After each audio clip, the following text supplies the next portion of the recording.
Okay, let's jump right into it. This is the reading of the Book of Mormon. My name is David, and we may or may not be accompanied by my dog, best friend, and executive producer, Brigham. If you catch him walking in, that's a good sign. But feel free to leave a comment, like the video, share your ideas. Would love to engage in any thoughtful conversations. But let's go ahead and let's do this. So we are on 2 Nephi chapter 21.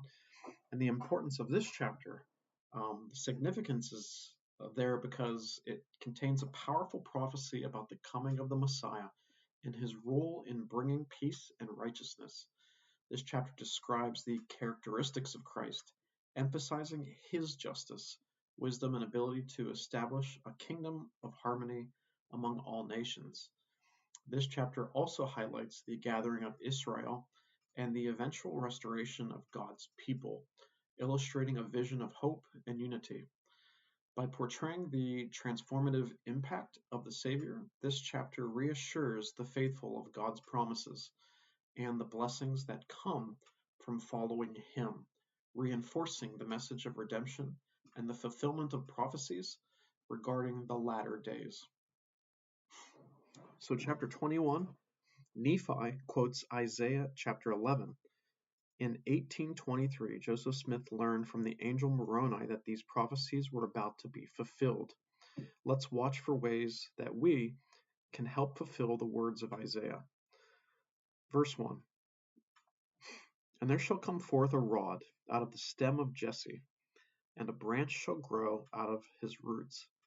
And the Spirit of the Lord shall rest upon him, the Spirit of wisdom and understanding, the Spirit of counsel and might, the Spirit of knowledge and of the fear of the Lord, and shall make him of quick understanding in the fear of the Lord. And he shall not judge after the sight of his eyes, neither reprove after the hearing of his ears. But with righteousness shall he judge the poor, and reprove with equity for the meek of the earth. And he shall smite the earth with the rod of his mouth, and with the breath of his lips shall he slay the wicked.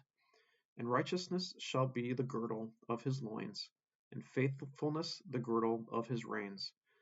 The wolf also shall dwell with the lamb, and the leopard shall lie down with the kid. And the calf and the young lion and fatling together, and a little child shall lead them. And the cow and the bear shall feed, their young ones shall lie down together, and the lion shall eat straw like the ox. And the sucking child shall play on the hole of the asp, and the weaned child shall put his hand on the cockatrice's den. They shall not hurt nor destroy in all of my holy mountain, for the earth shall be full of the knowledge of the Lord, as the waters cover the sea. And in that day there shall be a root of Jesse, which shall stand for an ensign of the people. To it shall the Gentiles seek, and the rest shall be glorious. And it shall come to pass in that day that the Lord shall set his hand again the second time to recover the remnant of his people, which shall be left from Assyria and from Egypt, and from Pathros and from Cush, and from Elam and from Shinar, and from Hamath, and from the islands of the sea. And he shall set up an ensign for the nations, and shall assemble the outcasts of Israel, and gather together the dispersed of Judah from the four corners of the earth. The envy of Ephraim also shall depart, and the adversaries of Judah shall be cut off. Ephraim shall not envy Judah, and Judah shall not vex Ephraim. But they shall fly upon the shoulders of the Philistines towards the west, and they shall spoil them of the east together.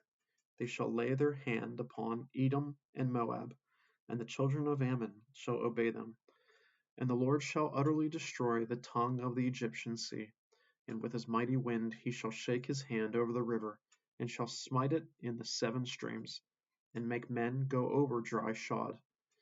And there shall be a highway for the remnant of his people, which shall be left from Assyria, like as it was to Israel in the day that he came up out of the land of Egypt.